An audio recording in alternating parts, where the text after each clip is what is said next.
They weren't going to take it?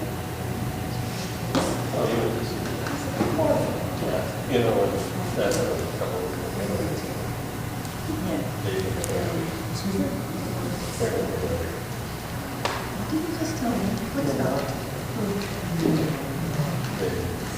I don't think it lasted much more. I don't know. I don't know, the year before that.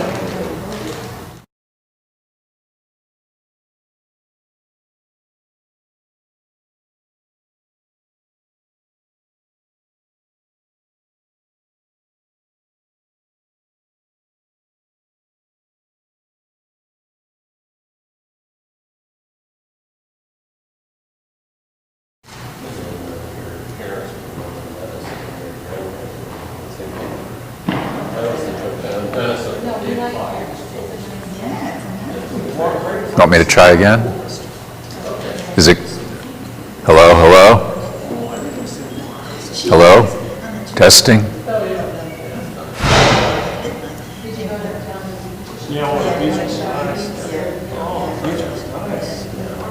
Testing, testing.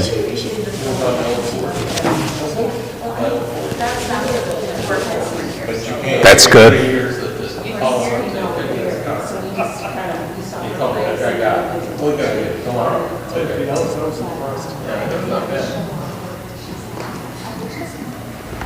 It's working on that computer.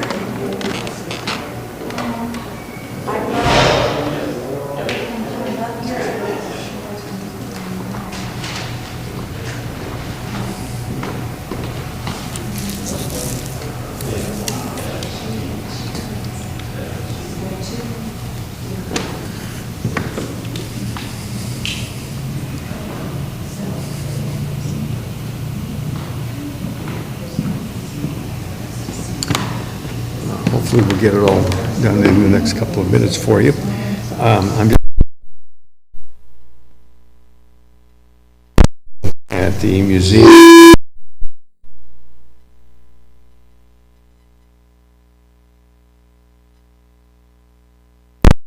It'll be all yours. Okay.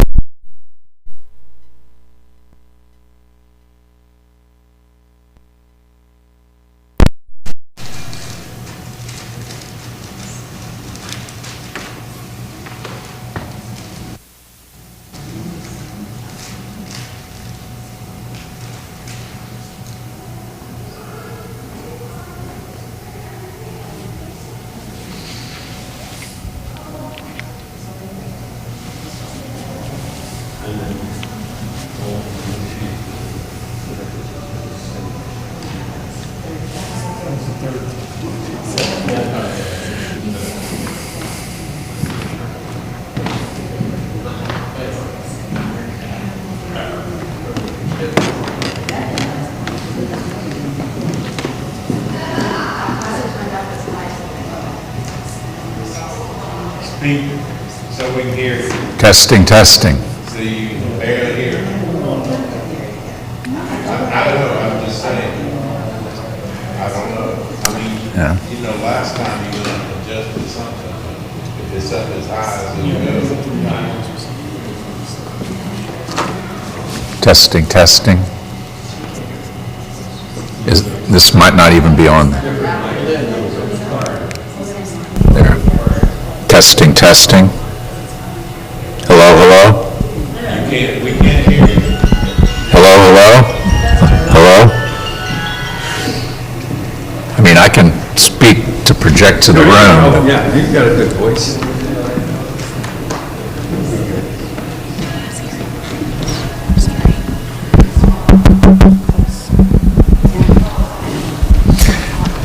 Well, should I take this one off?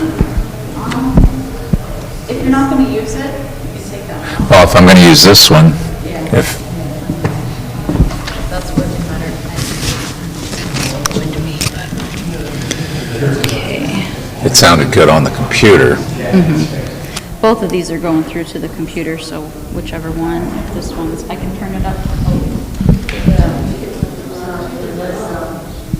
Hello, hello? No? Nothing from the mic. It's turned on. Now I don't.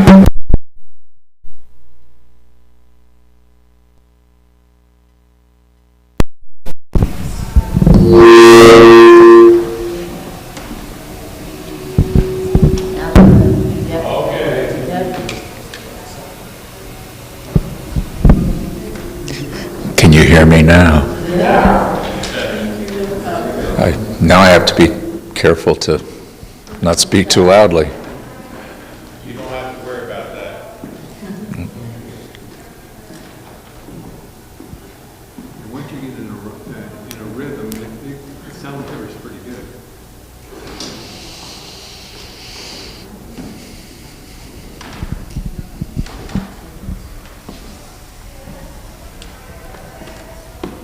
Thank you.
What?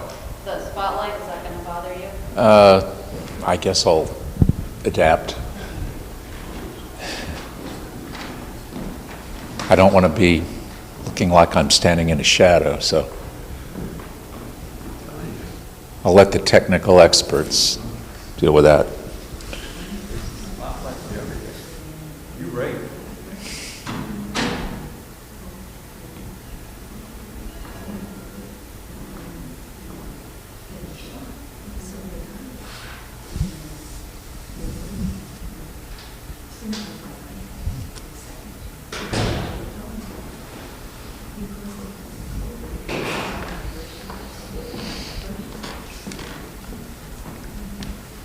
Okay, we still have a few more people due, but while we're waiting for them, I'll get started with some announcements before Gene gets going with his talk today, with his conversation.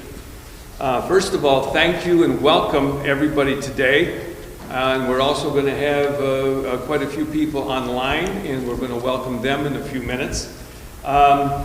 We have a couple of upcoming events that we want you all to be aware of, and they are concerning downstairs on the main floor with our roving gallery. As you can see, our big push has been on water and waterways, and we are very excited that at the end of June, we are getting a Smithsonian Institution exhibit concerning the waterways, taking a deeper look at the essential component of life on our planet, water, and how it affects us in everyday life. And that's going to be coming at the end of June, and I'm telling you, for a city this size to get something from the Smithsonian is a coup. And Inverness, of course, is a city that coos all the time, so I love it. So we're doing very well. Speaking of that, I'm also going to ask if there's any volunteers that want to come forward to help with the exhibit. They are needed to be help as docent guides, greeters here at the museum, because we're going to host the nationally acclaimed exhibit from the Smithsonian. We are looking at June 25th to come in during the day. We'll give you some training. We'll go over some booklets.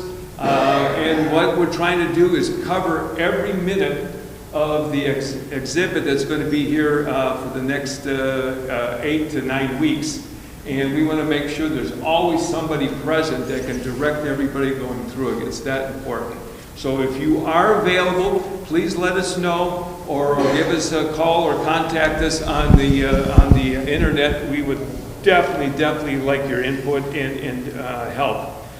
After that exhibit, not to be outdone, Florida is very unusual, and not just because we hold sharks in spring waters, walking around with them, but we also have movies in September, October in the same roving gallery. When we switch it out and give it back to the Smithsonian, we will have the cinema in the Sunshine State. In other words, all the movies that have been done here in Florida, and besides Tarzan and Sheena, Queen of the Jungle and all that, you'd be surprised how many other programs we have going on here.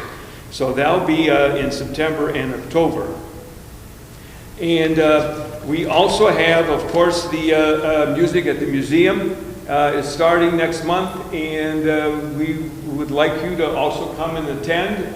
It's a great fundraiser. The stage, that's where they sing and so forth. If you haven't been to it, again, once, like Gene just realized, your voice can carry. That's what we want to see, and that's what they do for us, and with the singing, and they're all different from singing the songs of the decades to Garth Brooks, and of course, this is the place where Elvis filmed. So we have to have Elvis, so we resurrected his ghost, and he will be here on August 19th on Thursday, so we're very excited for him to be here there too.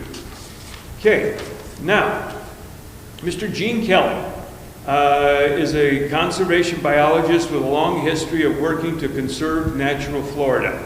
He has worked as an environmental lands planner for the SWFWMD, and where he helped identify lands to be protected through our Save Our Rivers preservation and the Florida Forever land acquisition programs. He's also played the lead role in writing land management and public use plans for the acquired properties. And after 16 years with SWFWMD, he spent 5 years serving as the conservation planner for the Florida chapter of the Nature Conservancy. I don't know why I have a problem with that word. It just ones that hit me all the time. His work there including conducting a comprehensive assessment of projected climate change impacts in Florida, including an emphasis on the sea level rise. And he's also spent some years as a wildlife biologist with the Florida Fish and Wildlife Conservation Commission. He is currently semi-retired but remains actively involved with the Florida Native Plant Society, where he is currently serves on the board of directors as chair of the Policy and Legislation Committee, and with the Adventure Coast Group of the Sierra Club, where he serves as the Outings Chair, and with the Citizens Climate Lobby, investigating the impacts of the sea level rise as a continuing interest. Very, very active, very involved. I give you Mr. Gene Kelly.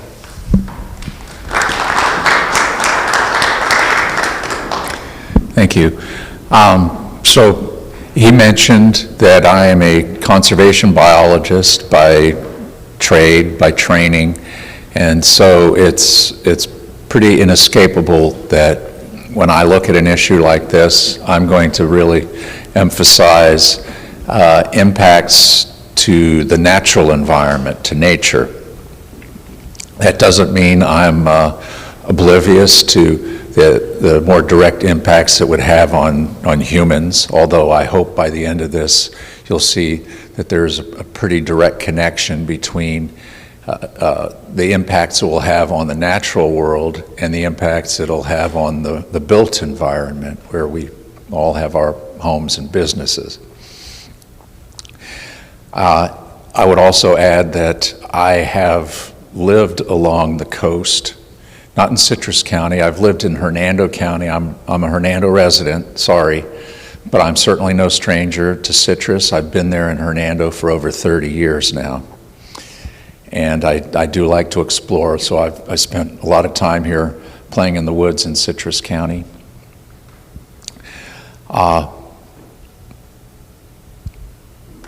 So I'm going to move along here.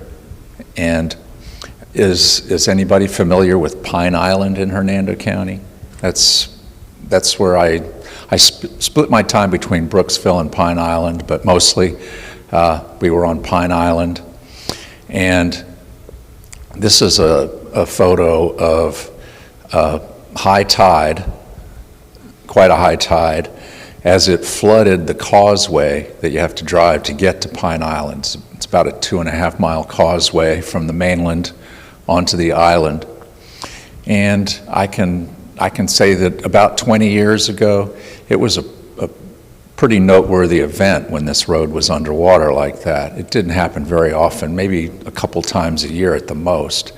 And I can tell you that it happens now probably at least a dozen times a year, if not more frequently than that, maybe even a couple times a month. It kind of depends. A lot of times those high tides happen in the middle of the night, and I wasn't really there to see the road go underwater. I don't know, but I suspect that there are some roads here in Citrus County that are experiencing the same kind of flooding now, maybe Ozello Trail, and maybe some of you could elaborate on that if a little later after the presentation if you're aware of that. And it's just going to happen more and more frequently. There are various projections about how much the sea level is going to rise, so I just want to put some of that out there now. None of this is written in stone. If you go back 10, 15 years ago, back when I was doing some sea level rise modeling with the Nature Conservancy, we went with the Intergovernmental Panel on Climate Change projections, which included a range anywhere from as little as half a foot to 3 feet between now and 2100. And those estimates really are considered extremely conservative right now, and most scientists are projecting that by 2100 we'll see at least 6 feet, if not more, of sea level rise.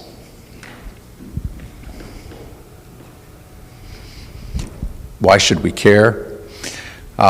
Number one, it's going to have a lot of impact on coastal ecosystems.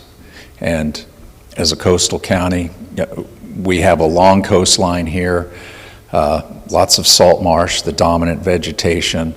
There's also some coastal forests, hydric hammocks.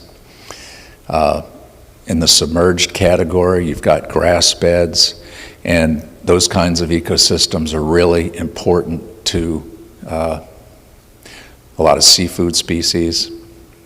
And obviously, there's a lot of recreational value to those. And to look beyond the natural world, it's no secret that a lot of the most valuable, most expensive real estate in Florida is located right along the coast, right there on the front lines of sea level rise. I would say for a lot of us that live along the coast here in Florida, it's important to our lifestyle, our quality of life. We look to it for a lot of recreational usage.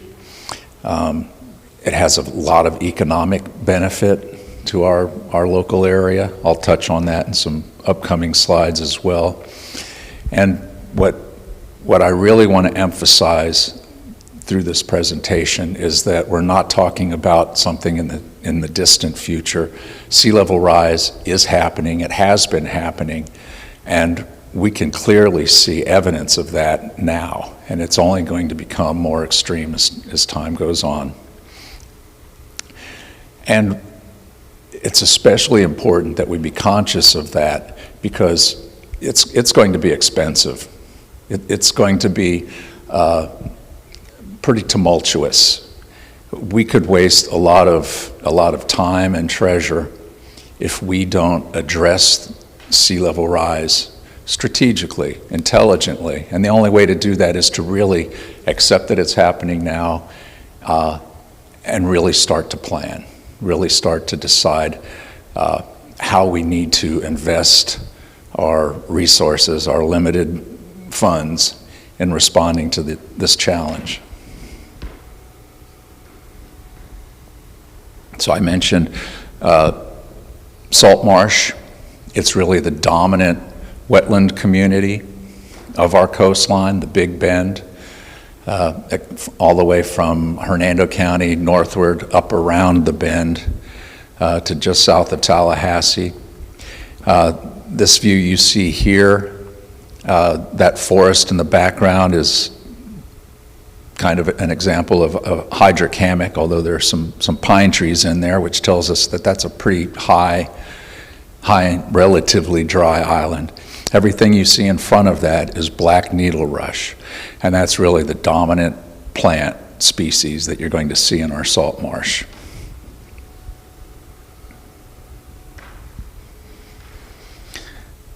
Now, salt marsh is, and a lot of people aren't at all aware of this, is one of the most productive natural habitats there is on planet Earth. And when you measure that in terms of productivity, how much biomass it produces, it's actually more productive than our best farmland. And in order to get crops out of that farmland, we have to provide all kinds of inputs, fertilizers and pesticides in order to have that high level of production. But salt marsh does it naturally without any inputs from us. It's estimated that anywhere from 90 to 95% of all commercially valuable seafood species, from shellfish on up, they spend at least part of their life cycle in the estuary. And these salt marshes are, again, the most dominant plant community within our estuarine systems. An estuary is just where you have fresh water mixing with salt water, so you have brackish water, and it really supports a lot of life. So without these kinds of wetland systems, without estuaries and the salt marshes and other natural habitats that go with them, all those seafood species wouldn't be able to complete their life cycle. So it's really fundamental to us having productive fisheries. Whether you depend on it for your livelihood commercially or recreationally, or if you just like to eat seafood. As an example of that, and I'm sure everyone here has heard of the food chain or food web, and this is a great example of that. The species that you see there in the lower right, the salt marsh periwinkle, if you were to walk out into that black needle rush, especially at high tide, you would see, and it's kind of apparent in the photo right there in the middle, it's just full of these salt marsh periwinkles. And they are a major food source, of course. They're feeding on the vegetation. High tide, in order to escape the water, and predators. They climb up that black needle rush.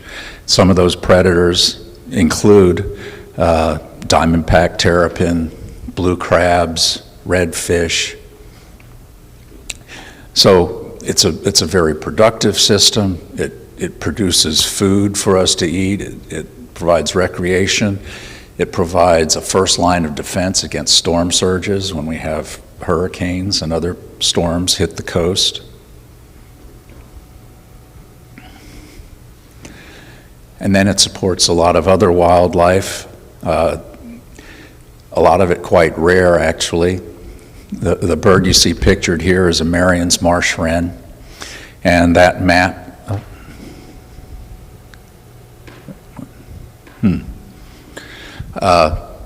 that marsh wren, the entire range for that species is the Big Bend coastline, and it's entirely dependent on salt marsh habitat. It doesn't live anyplace else.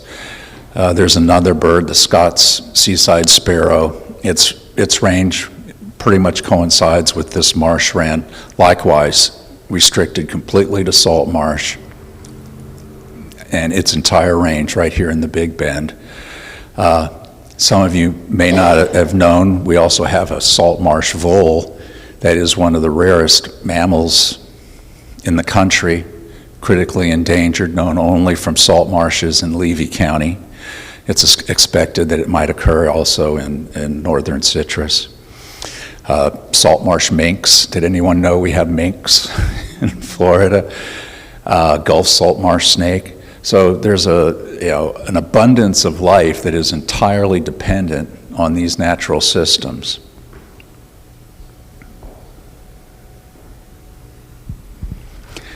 Just to talk a little bit more about the salt marsh system. I'd mentioned the black needle rush as the most dominant species, and what you see here in the background behind the bird, you see black needle rush, but it's standing in that grass, a brighter color green. That's salt marsh cordgrass, and it typically occurs in slightly deeper water. It can take a little bit more exposure to the tides going in and out, a little more tolerant of wave action than the black needle rush would be. And so what we actually see is a pretty clear zonation across the salt marsh. In this slide, you see the 4 species that really dominate, plant species. They're all either grasses or grass-like. I say that because the black needle rush is a rush. It's not actually a true grass. But so here you have the salt marsh cordgrass, black needle rush. The bottom center is salt grass. And on the right, you see sawgrass, which is the dominant species in the Everglades. It can't tolerate much salinity, but our pretty unique coastline, we have all that spring flow and a lot of other freshwater seepage, not directly through springs or entering the Gulf through spring run streams, but it does create more freshwater conditions as you get closer to the actual shoreline. And so it's not uncommon to see sawgrass growing in a lot of those areas. And this diagram really depicts what that zonation is that I'm talking about. So on the deep end, you have the salt marsh cordgrass, slightly up gradient from that, the black needle rush. As you get a little further up, a little less exposed, a little more infrequently exposed to the high tides, you have the salt grass. And then, as this would show, all the way on the inland edge, you start to see some trees. You have some forest develop above the limits of the salt marsh. Now, it's kind of interesting, that axis you see all the way on the left side. It would suggest, that at the bottom, about half a foot below sea level, and it extends up to 2 feet above sea level, and would suggest that that's kind of that range where the salt marsh occurs. I don't know if any of you are fishermen. If you fish this coast, you have to pay a lot of attention to the tides, and I can tell you that that's a little bit off.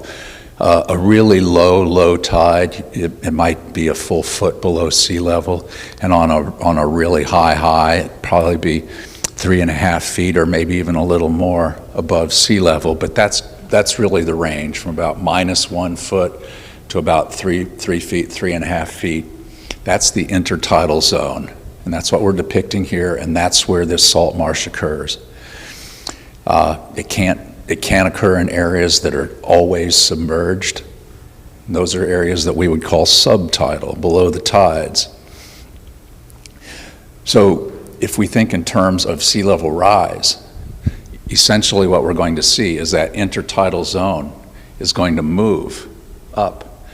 As sea level rises, that low point where it becomes subtidal is actually going to move up. So the areas that are what we would now call the deep marsh, they'll be inundated and they'll die back because they can't persist in subtidal conditions. And then up gradient from that edge where we now have salt marsh, you're going to have that salt water move up, and ideally, and this is what's happened, we all know sea levels have risen and fallen over immense periods of time, and natural systems are able to adapt to that to an extent. So in the ideal world, that intertidal zone will just move with sea level rise, and so will those natural communities. The grass beds will move up. The salt marsh system will move inland, and we'll just have a new shoreline. Seems pretty straightforward. I want to talk now about, just to underscore that we know sea level rise is happening right now. This is actually a scene, kind of a time-lapse series of images. Anybody like to play with Google Earth? I do. And so those are three aerials of the same exact location that I took from Google Earth. This is one of those little islands out in the middle of the salt marsh that I could see from our back patio on Pine Island. That's what the one that you see in the photo on the left. And over time, from 2006 until 2017, I think you can see that forest has really contracted. And by the time you get to that bottom photo, March 2017, it looks like there's actually 2 separate patches of forest. Also had mentioned that line you see, this line that you see, that's that causeway road out to the island, the one that you saw underwater during an especially high tide. And the photo on the left is one that I actually took from that causeway. And you can kind of make out there that it looks like 2 forests separated by a narrow little area with a bunch of dead trees. Yes, indeed. So just to get up a little more up close and personal, these are some photos that I took on that island. And you see a large number of dead trees. And in fact, there are a lot more than you can see just from those standing stems. In this lower left, that's actually that's an old stump from a cabbage palm, and there are hundreds of stumps like that out there. So the term that's being used to describe these is ghost forests. And they're becoming, unfortunately, more and more prevalent as time goes on. And I again, don't want you to think I'm just Hernando County centric. I've spent a lot of time looking at what's happening in Citrus County, and this is actually a similar kind of scene from a site in the Crystal River Preserve State Park, somewhere between Homosassa and Crystal River. So that's 2016. So over the course of about 6 years, in that earlier photo, there were already a lot of dead trees. It's become worse. So it illustrates that actually this forest was dying back well before 2006. And then just to zoom in a little bit, you can make out, it looks like a bunch of pickup sticks, just a bunch of dead trees. And unfortunately, this is happening all over our coastline. This is an area within the Chassahowitzka National Wildlife Refuge. And if you go just north of your county, up into Levy and Boca Ciega Bay, that is really a disaster in terms of this ghost forest. If you do like to play with Google Earth, just go in sometime and look, and you can zoom in. And one of the nice aspects is that you can access a time series of photography like that and see what was and what is now. And it's progressing very rapidly. Boca Ciega Bay is actually kind of ground zero for a bunch of research that's being done on sea level rise. Dr. Jack Poots at the University of Florida, he's spent a number of years studying it. He's been investigating sites there since before the year 2000. And a number of his graduate students have also done work there. A lot of published papers in the scientific literature that are describing what's happening in Boca Ciega Bay. Totally representative of what we're seeing here in Citrus and just south in Hernando.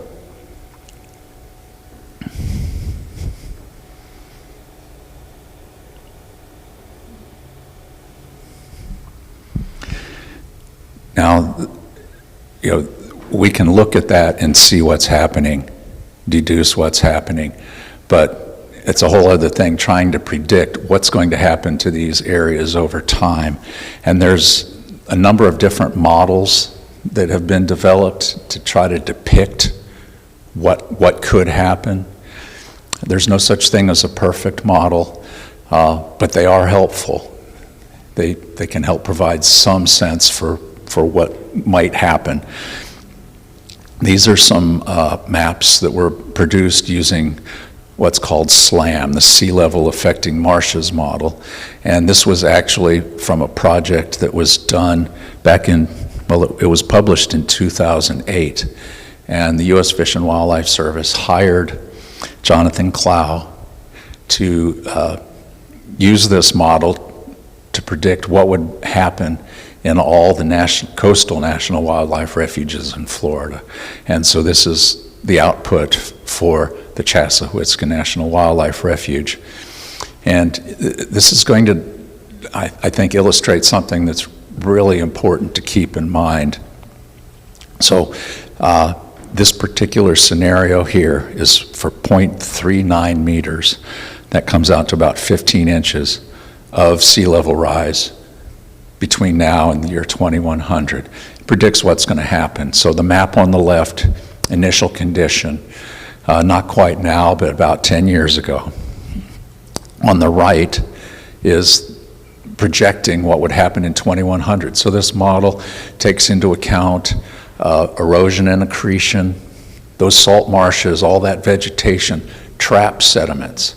And so in effect, it can build land if there's enough sediments being caught and trapped in that vegetation. The vegetation grows over it, it consolidates it, captures more sediments, and that's kind of how land is built in a lot of cases.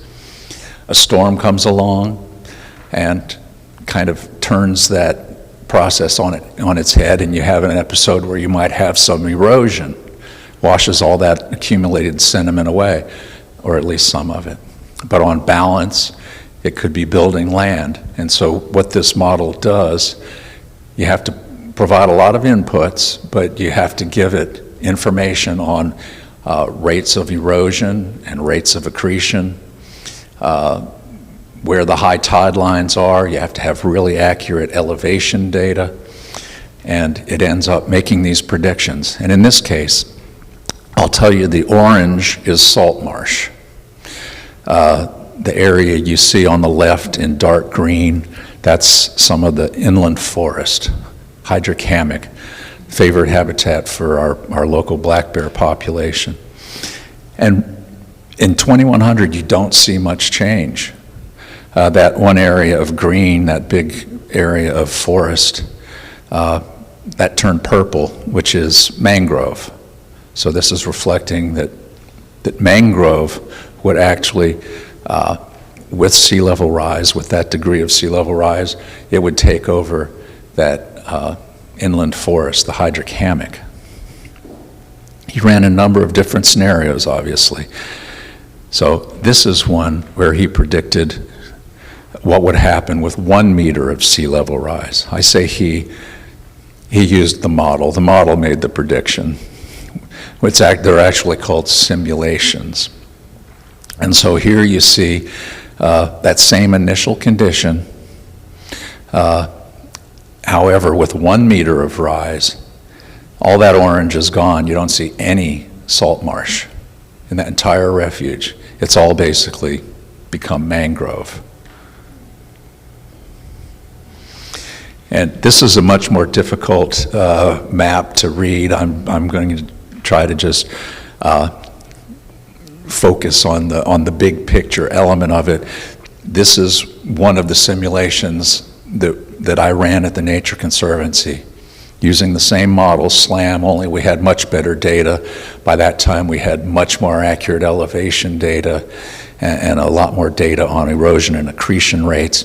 This is Boca Ciega Bay. And that top left map. Oh, I'm sorry. Don't let me do that. So upper left, that is with 1 meter of rise. And the light green is salt marsh. So you've still got a lot of salt marsh in the year 2100 with 1 meter of sea level rise in that Boca Ciega Bay system. The one that you see in the upper right is what we call a change map. It's a little harder to decipher, but it tells you what's changed from that initial condition. And so what we really see is we haven't really lost much marsh, if any. What we've actually seen is, and on the upper left, again, that dark green is the inland forest, and we've seen that inland forest has basically succeeded into salt marsh. And that's what we see on these islands, these ghost forests. When you look down, you see salt grass and you see black needle rush moving in. So basically, salt marsh is claiming the forest on those islands. And this is what we see happening now with that salt marsh kind of migrating inland in Boca Ciega Bay with 1 meter of sea level rise. The bottom two maps are using the same model, all the same inputs, except assuming 2 meters of sea level rise. And what we see there, the light blue in the lower left, that's all subtidal now. It's basically open water. The areas in red are what's considered estuarine beach. It's kind of like a tidal flat. And then we don't have any forest left.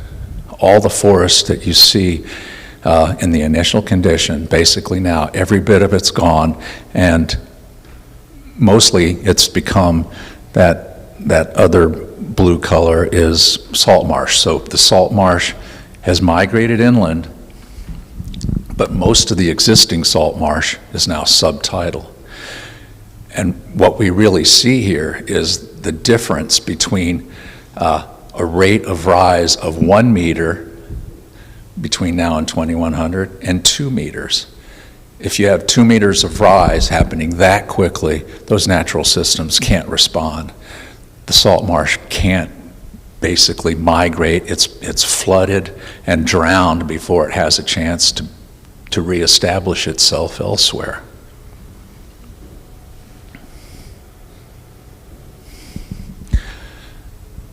So that might sound kind of disastrous, but we are blessed, really, along this coastline.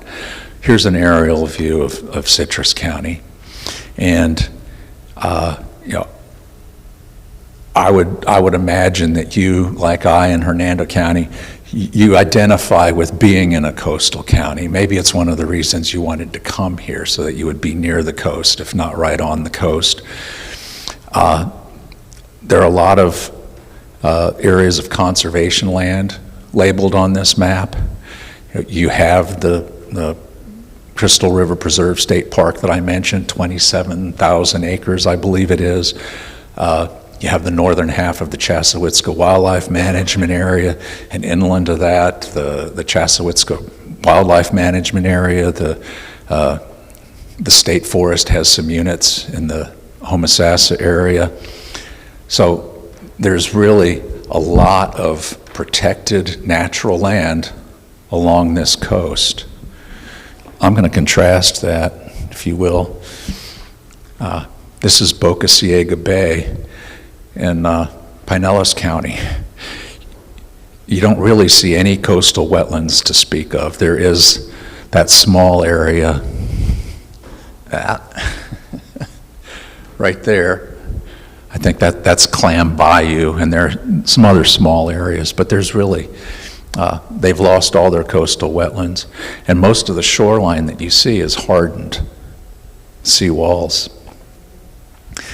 The only opportunity that the few coastal wetlands they have, the only opportunity they have to migrate inland in response to sea level rise is in those small areas, because it's basically gone. So to contrast that with the situation we have here, we have a lot of room for those natural systems to reestablish themselves as sea level rise progresses over time. I do think it's important to emphasize why this really should matter to us. I talked about the productivity of salt marshes and how important they are to supporting the seafood industry, to supporting all that life. They also do a lot to support this local community. I just found these online little summaries that the Department of Environmental Protection has put out about the economic impact of state parks, individual state parks. And so here you see some of their information for two of your local parks. The Crystal River Preserve State Park, 27,000 acres, and then the much smaller Crystal River Archaeological State Park. Those two, together with Homosassa Springs Wildlife Park, are estimated to have an economic impact on this one county of $38.7 million. They attract 420,000 visitors a year and support 540 local jobs. And those aren't park staff. The park staffs are much smaller than that. Those are the hotels, those are the fishing guides, everybody else who makes their living off the attraction of having these natural areas protected. I did want to mention too, I was talking about 2 meters, about 6 feet of sea level rise by the year 2100, and I was told that the last speaker here was talking about the archaeological park. I have read that most of that park is below 5 feet in elevation, 5 feet above sea level. So with that projected rate of rise, by the year 2100, almost that entire park will be below water. Now, granted, the mounds themselves get up to 30 feet, I guess, so they'll be sticking there above the water. But we really need to think about what's coming and how our community is going to change and how we should respond to this. So, the economic value of those parks, I couldn't find any information about the economic impact of the National Wildlife Refuge, but obviously manatees are a symbol of Citrus County and Crystal River, and I can't tell you what the number is in terms of how many jobs that supports and what kind of money it generates, what kind of revenue it generates for this county, but I'm sure it's significant. It probably far exceeds those figures for the 3 state parks. Even scalloping. Has anybody here gone scalloping? I love it. I love the scallops. I love to get out and snorkel over those grass beds. And this study, it's really dated. They did a similar one for Hernando County, $1.6 million of economic impact in 2013. And again, that's 7 years ago now, and it's probably an underestimation. They qualify these numbers by saying it's only the people that they can interview when they go to public boat ramps. So if somebody's coming in some other way to go scalloping, they couldn't be part of this data. But all of this adds up to really being a significant facet of this community's livelihood and who we are.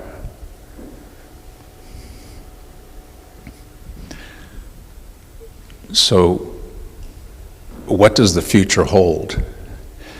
I really believe in seeing the glass half full. I mean, we could throw up our hands and say it's time to find someplace else to live, or at least our grandkids or great-grandkids. But there are things that we can do, and I want to just introduce this concept of an adaptation strategy. A lot of you may have heard the term recently, resilience, and there's been a lot of emphasis on resilience, and it's kind of the same thing, an adaptation strategy, and I just kind of reworded this from a much more technical definition. It's some adjustment or change we make in the natural or developed landscape in response to sea level rise that will minimize or ameliorate the impact. And so I've provided a few examples there of what would be things we could do, strategies we could employ to really fight back against sea level rise. The first, maintain volumes of the freshwater discharging to estuaries. We know, we read a lot about aquifer levels falling, river flows are dropping, and a lot of this has to do with, we compete with Mother Nature for that water. We use a lot of it ourselves. And really, those flows, that freshwater input, as I said, that's what an estuary is. We won't have salt marshes, we won't have productive estuaries, we won't have scallops if we don't have a minimum amount of fresh water flowing in to mix with that salt water and create those estuarine conditions. So one of the things we really need to be thinking about is how can we use less water, because we need more water going out into the Gulf to hold back all that salt.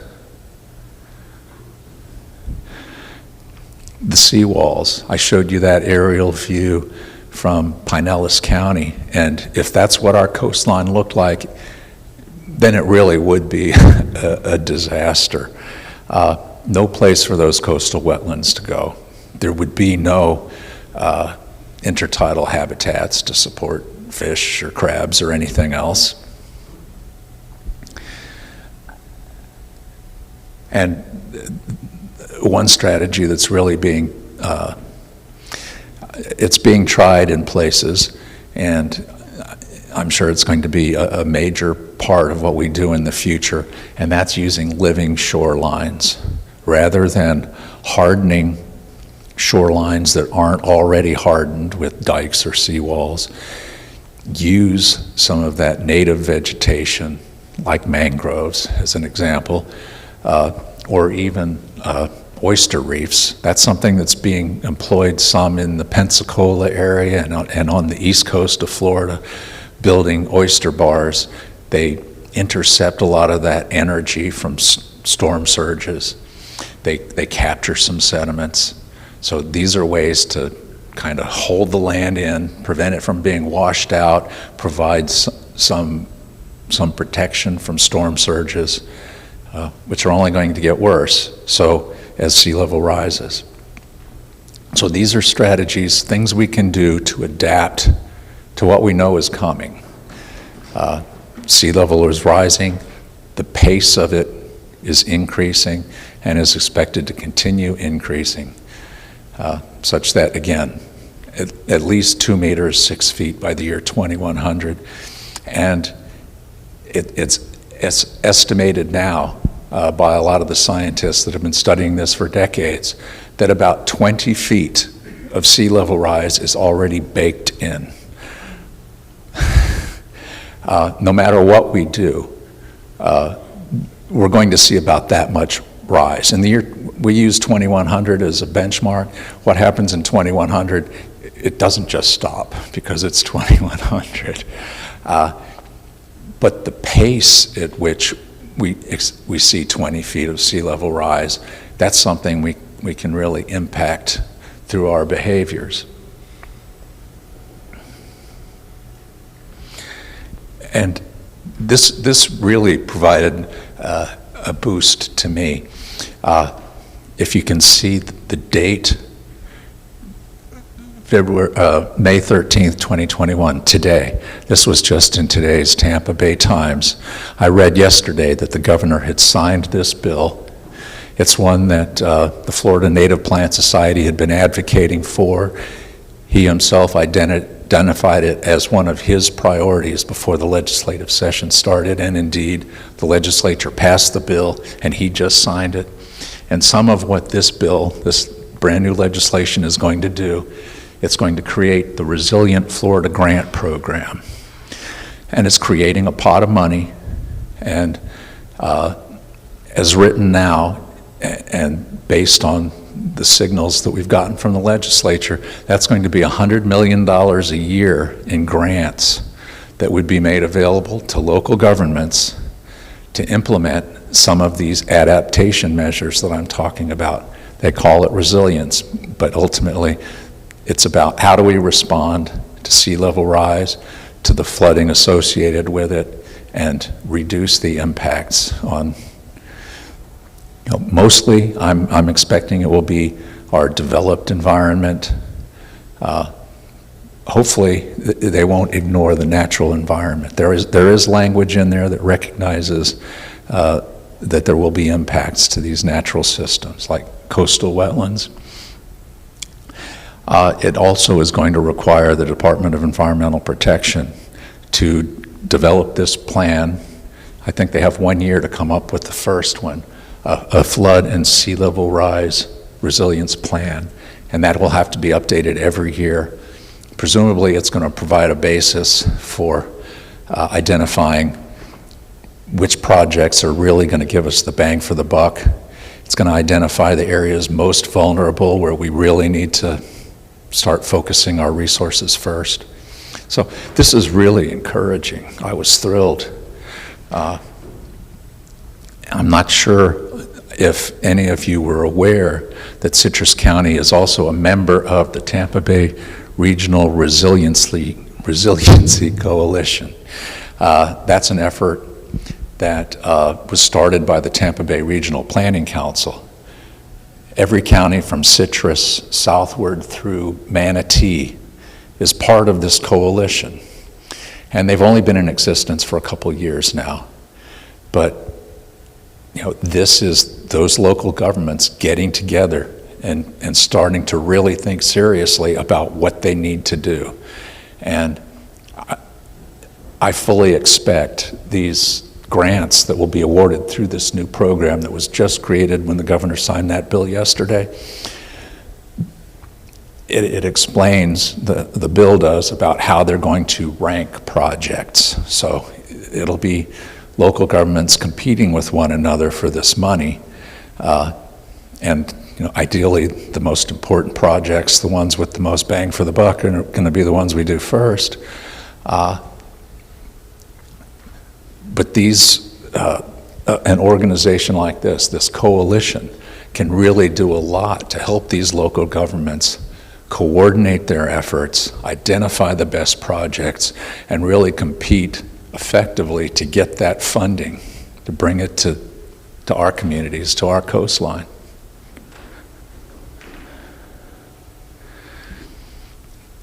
And I talked about adaptation strategies. There is another kind of strategy, and I at least have to mention it, and that's a mitigation strategy. And these are formally defined terms and among the people who are really working to address sea level rise and climate change. And a mitigation strategy is one where we're actually trying to reduce the magnitude of the problem, not just responding to what's happening, not just recognizing sea level rise is happening and how are we going to react, but how can we reduce how much sea level rise there will be and what the pace of it will be. Because as I hope you gathered from that one series of slides, it's going to make a big difference. If that rise is so rapid, there will be little opportunity for natural systems to respond, and for us. Just becomes that much more critical the faster these changes take place. So a mitigation strategy is one where we reduce carbon emissions. So the magnitude of the changes won't be as great. And strategies, these seem straightforward, and there's a lot of controversy about them, of course. But just increasing our use of sustainable energy sources like solar and wind. They don't produce the same kind of emissions. We can sequester carbon that's already in the atmosphere through reforestation. A tree is just it's just gonna, as it grows, it's gonna suck that carbon right out of the atmosphere and lock it up into wood. These are things that we can do to actually reduce the magnitude. Mitigation strategies.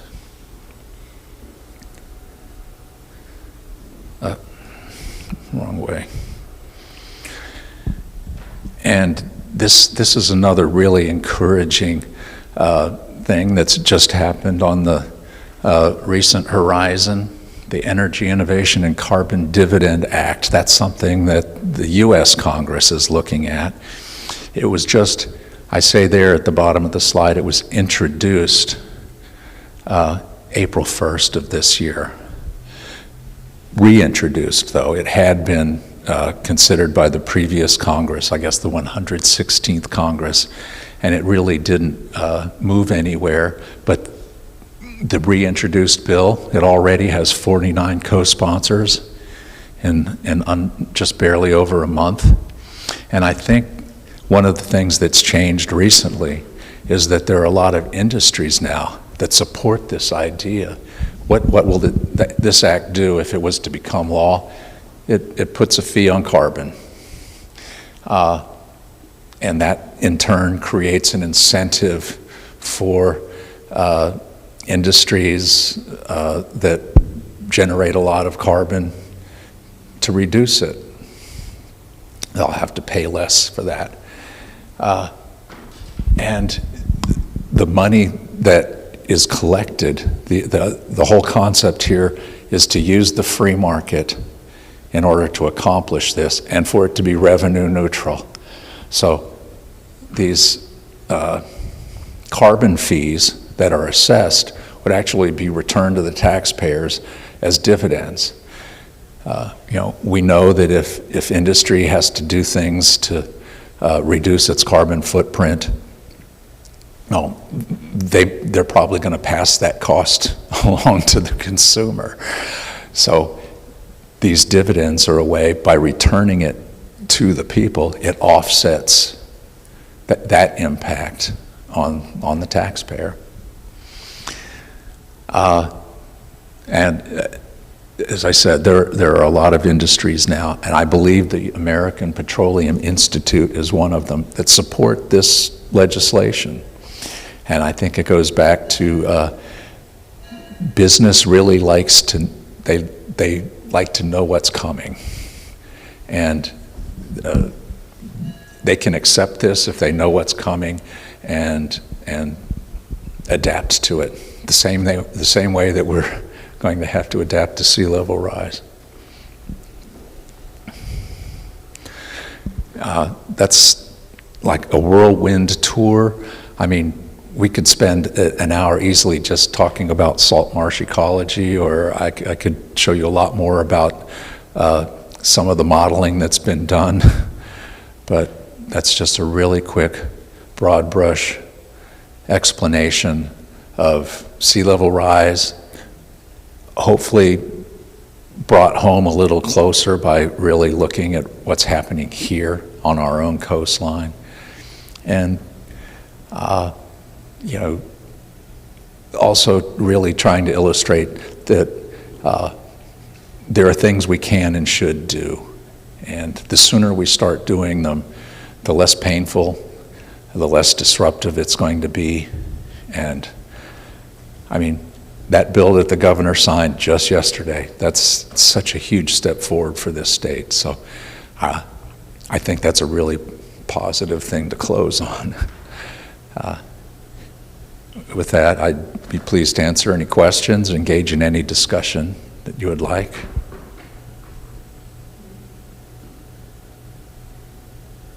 This is the Gulf of Mexico that is on our coast.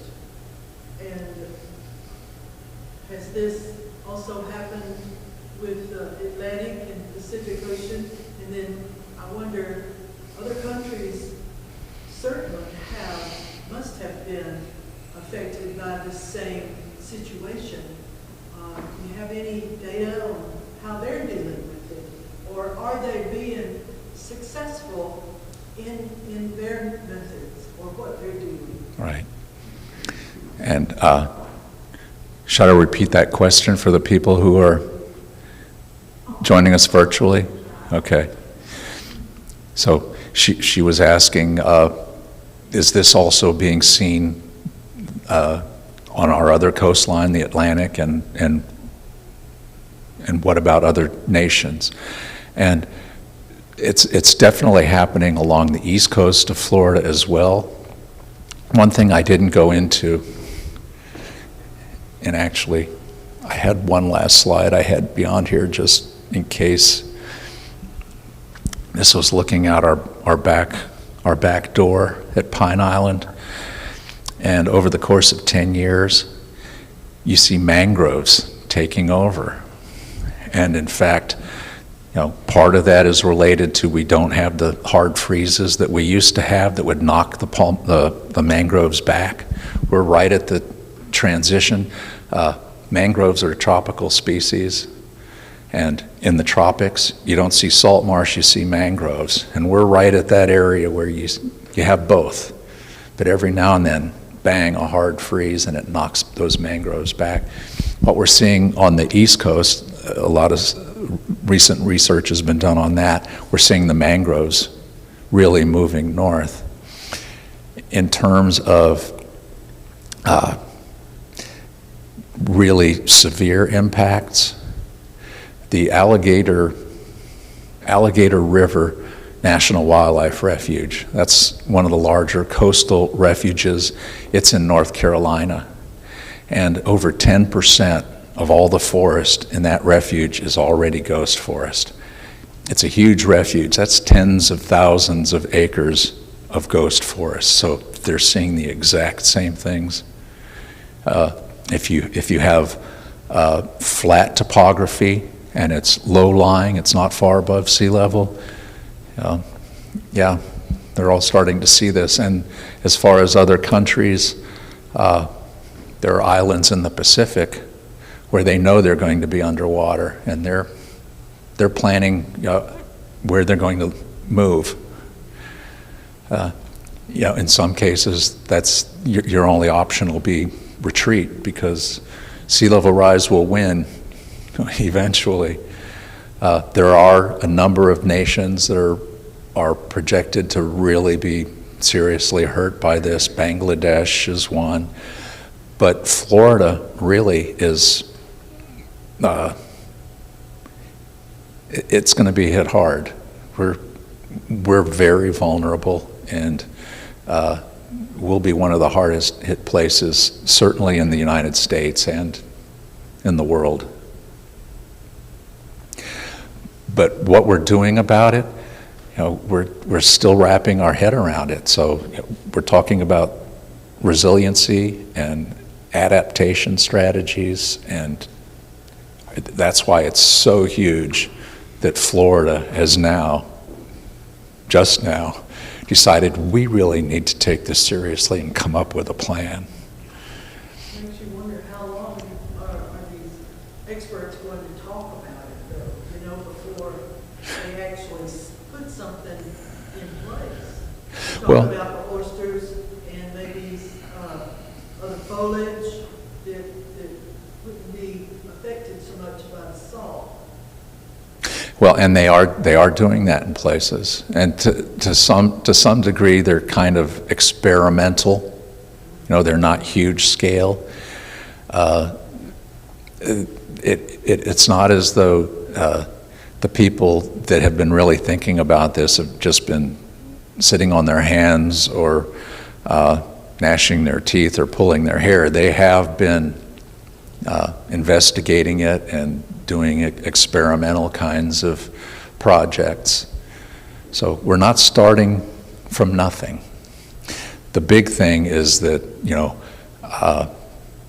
state government taking it seriously and putting the full weight that they have, the resources that they have, so that we can really now make some progress. We do have a question from someone online that kind of talks to maybe the experiments that have been done. Kristen asked if there's any assisted evolution being used for any species on the Gulf Coast, except by saltwater. Might be mean assisted migration, and that's something that biologists have talked a lot about. A lot of species, given the pace of this, they're not going to be able to move fast enough to respond.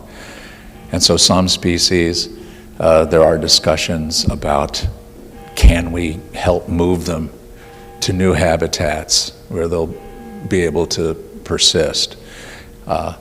One example I would bring up, it's not necessarily a good example. I don't know that it's a species that would be considered for assisted migration, but the Florida Keys, those SLAM studies that have been done for the Keys, oh my goodness, it's not good. And think about the key deer. They're only known from the Florida Keys, actually only from a few islands. Where does a species like that go? And it's, do you pick it up and move it someplace else? And if so, what would you be displacing? There are some plant species where they've been talking about assisted migration. One is an endangered plant species. It's only known from the Apalachicola River Valley in Florida, the Florida Toria. And there's discussion about assisted migration for that species, maybe moving it north up into Georgia. So it's something that biologists have been wrestling with. It's a hard thing to deal with, though. Where do you draw the lines? I love to read, and I read about this back then. I was told when I was 5 years old, 1965, my grandfather was born in 1886, that I would be dealing with this in my lifetime. I've been hearing it my whole life. And I got really distraught at some point. And now they have all this research and science of what the Earth is going to look like in 200 to 300 million years. And everything recovers. And now you can read about the animals that are going to survive this, the lungfish, the squirrel, you know, these animals that are on the survival list. So I'm in my process of coping because I have been listening to this my entire life, and it seems like they've known it for a while. Now I study those things. Like what, now the Earth's going to be closer to the sun when we come out of this, so there's going to be a lot of golden vegetation, not as much green vegetations. Those are the things that now they're coming and telling us, which I find very comforting. I'm not familiar with any of that, but it's... Right here and now. Yeah. It's hard to, you know, we're using these models to try and predict what approximately things might look like in 100 years, and that's... They actually have science out now that tells us what the land masses are going to look like in 100 million years. And basically what's left is the tectonic plates. But they say that there will be animals, big animals, walking the earth back during that time too. That the earth will recover. Well, it's resilient. Nature is resilient. Yes? Just from your observations from the years that you've been studying this, how much do you think it really has, the sea level rise has really, how much sea level rise has there been around here? And how much do you anticipate, say, in our lifetime? So say like by 2050, just in your opinion, what do you think is happening right here? I mean, it could be a couple feet by 2050. It could be more. And, you know, there's this term, the Antarctica asterisk. And when the IPCC, the Intergovernmental Panel on Climate Change, came up with their projections, which, you know, best case scenario, worst case scenario, the worst case scenario being we just go on business as usual and don't change a thing. That was just under 3 feet by 2100, I believe. And the Antarctica asterisk was that they weren't accounting for any melt from the ice sheets, which is expected to be the biggest source now that thermal expansion is kind of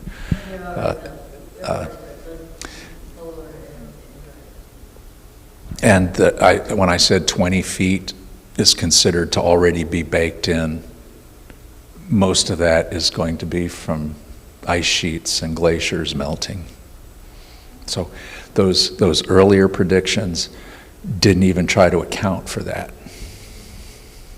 And that's one of the reasons the pace is going to accelerate. Unless they go carbon. Well, That's it. I mean, they that's the only thing we can, the resiliency, the adaptation, that again, that's just what can we do to respond to make it less painful, to reduce the turmoil and the disruption to society. Those mitigation, that's what we can do to kind of turn that ship, go in another direction.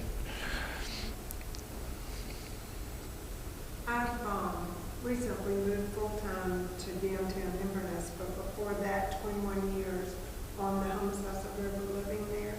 And it's interesting because this last year, there's been less water than there has been in the last 20 years.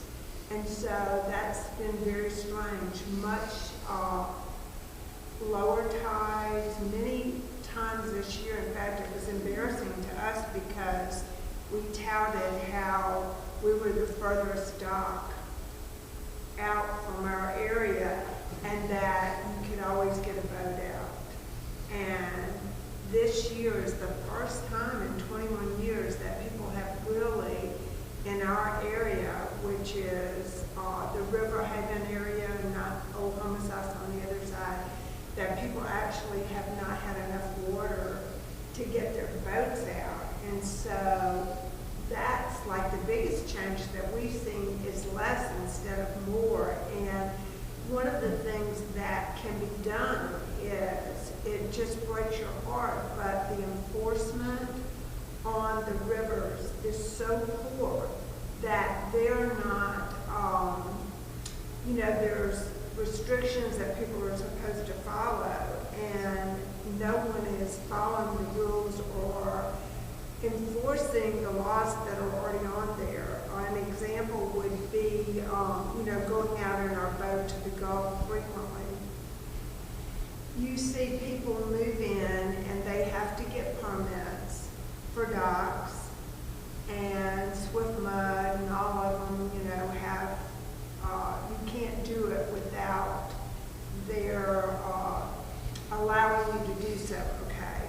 But once a permit is given, no one ever goes to see what people actually do. And I have seen people with large lots on the river just take up every bit of the sawgrass, put it in big dump trucks, take it away, build seawalls, and nobody's even doing anything about it. And that is terrible for the land, And so I think that one of the things that immediately could be done is to enforce the regulations that are already on the books, and don't just give permits to people and never go and look and see what they're doing. Because a lot of people have the idea, I'd rather beg forgiveness than ask permission. And it seems to just, once it's gone, it never comes back.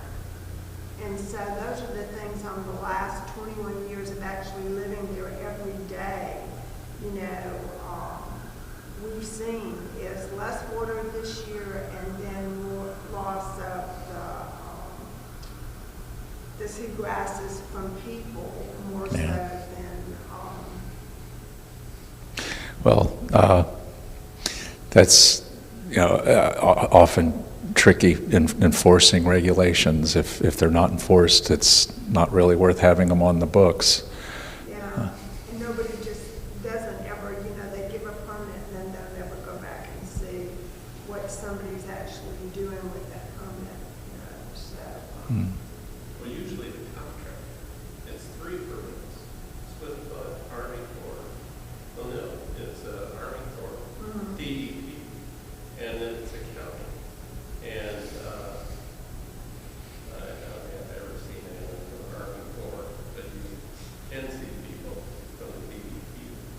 And those are the ones that would sure go nuts if somebody was ripping on saw. You would hope so. And a seawall, the only time you can really build is the riprap. You can't put a concrete wall. You can put a cap. Do you live on the river? You live on yourself. Yes, you know, Zella, when I'm talking on the Homosassa River, what actually happens is concrete and,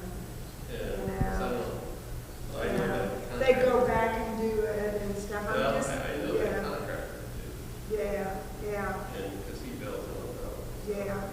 And it's just unfortunate because when all of the grass is gone, it never, I'm from Alabama, and there's rivers in around the Mobile area where they allowed people to do that, and the rivers have never come back. And the pollution gets so great that then there's no fishing, and then nobody wants to live there, and all of those things happen. You had a question. I do. When I moved here, I didn't realize what a desert Florida was. It's so dry, and then you're saying, the water is so low in the lakes. That is going to draw the ocean faster, isn't it? And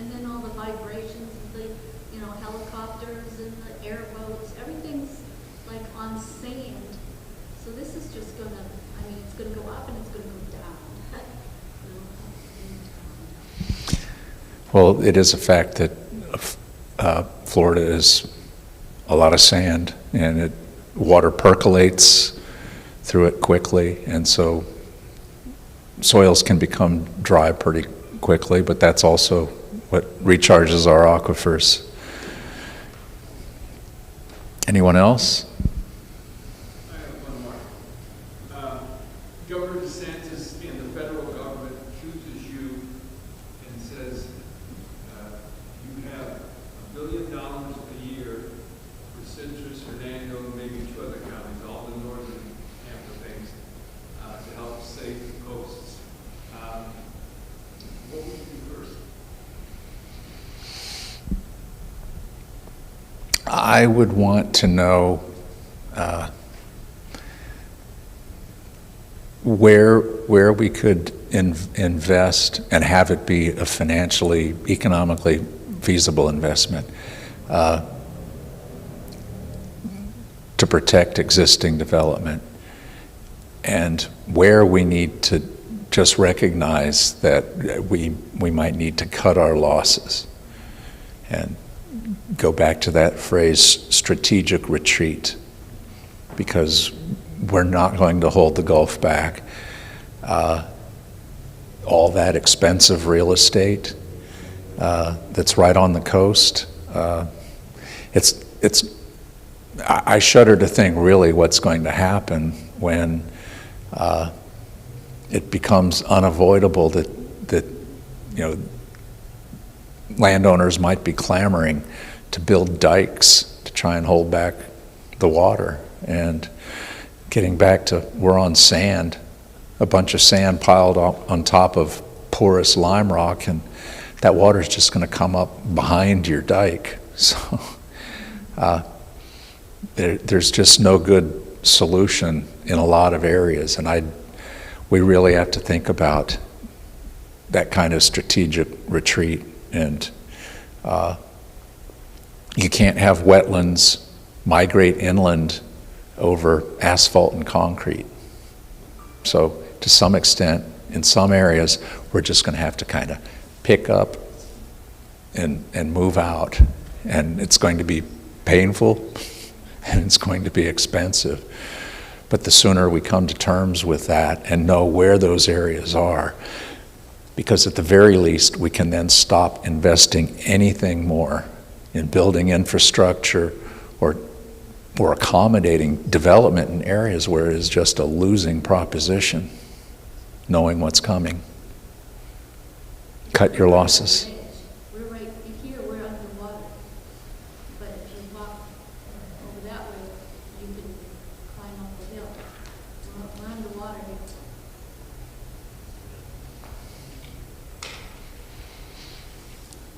Sure.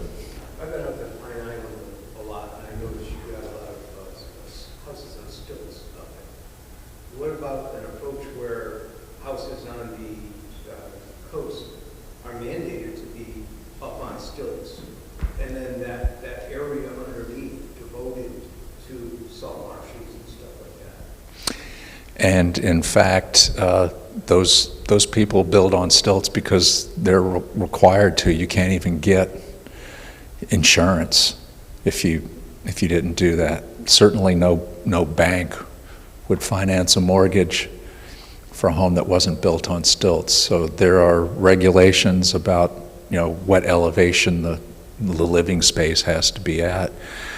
And what you're describing, I could see something like that happen, and it's encompassed in something that I think is sometimes called rolling easements. So if you have someone owns a home in an area, they're on stilts, sea level rise is now under the house. Well, number one, they're not going to be able to drive to that home anymore. So how do they get to and from? All those homes on Pine Island, unfortunately, are on septic tanks. Yeah. That's one of the reasons that the park there, I think, almost every summer they have to close because of fecal coliform in the water. So you're not going to have a functioning septic system anymore. especially in an area where they hardly function as it is. So what happens with all that waste? How do you provide them fresh water? It would become a challenging place to live, but the idea of a rolling easement is that you can't allow that. You just place some limitations or some requirements over it. So what are they going to do with their waste? Put it in a tank and have it pumped out, periodically? Or I'm not sure what all those would be, but in exchange for being allowed to continue living there, you preclude any kind of hardening, because you're recognizing the Gulf of Mexico, if it's on this coast, it's going to claim that area eventually. And so what do you do to accommodate the person living there and that transition to it becoming salt marsh under their house?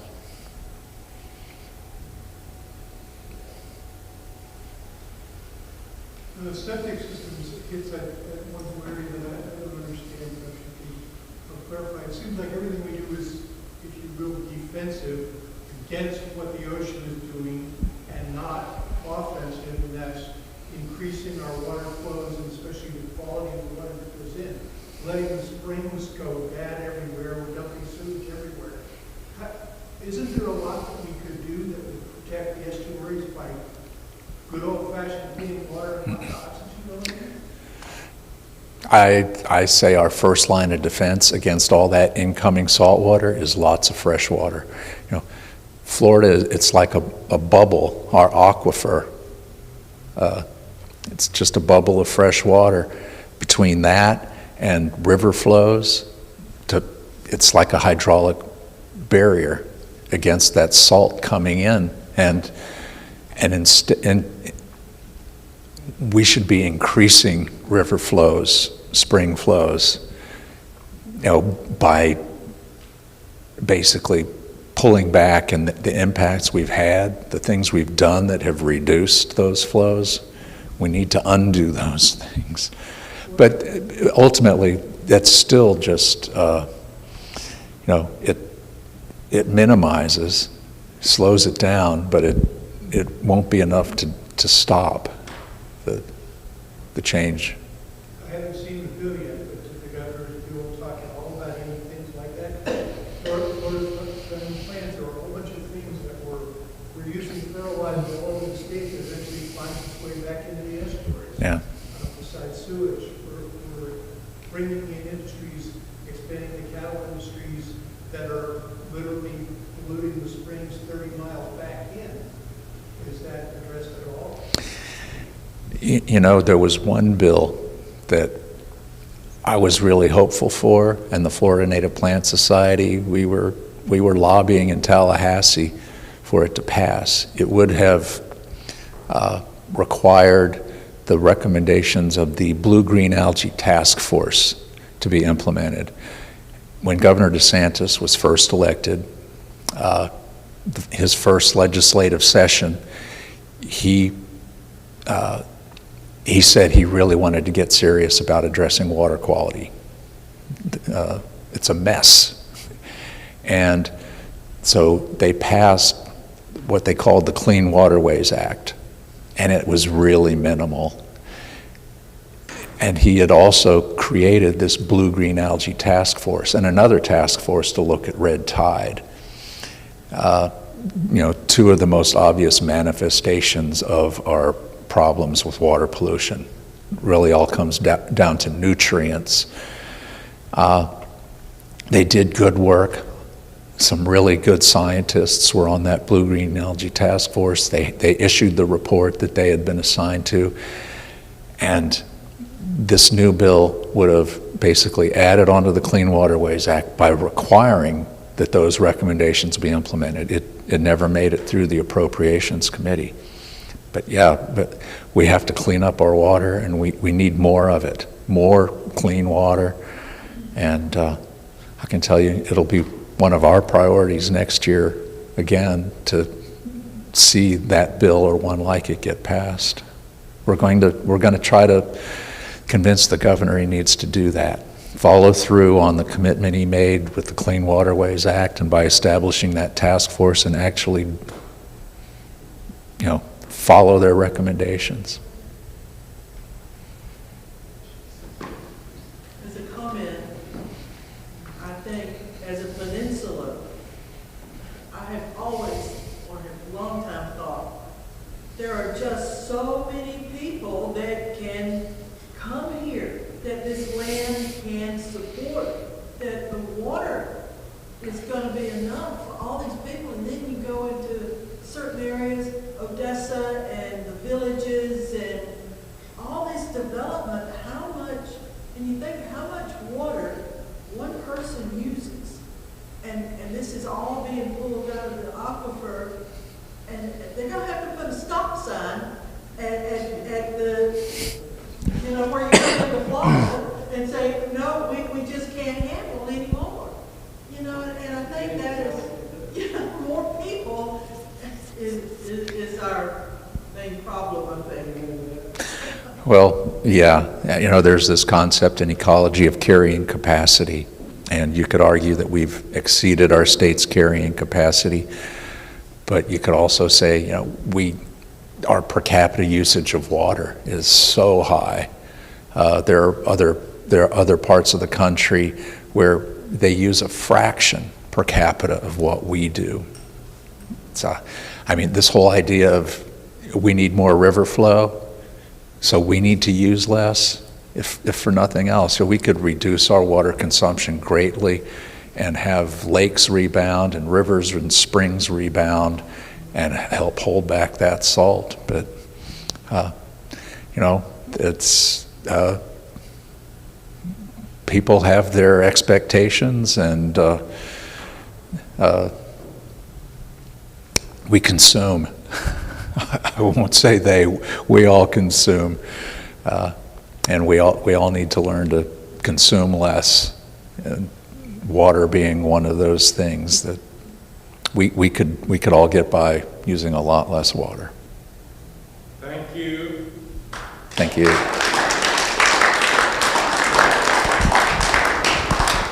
Thank you.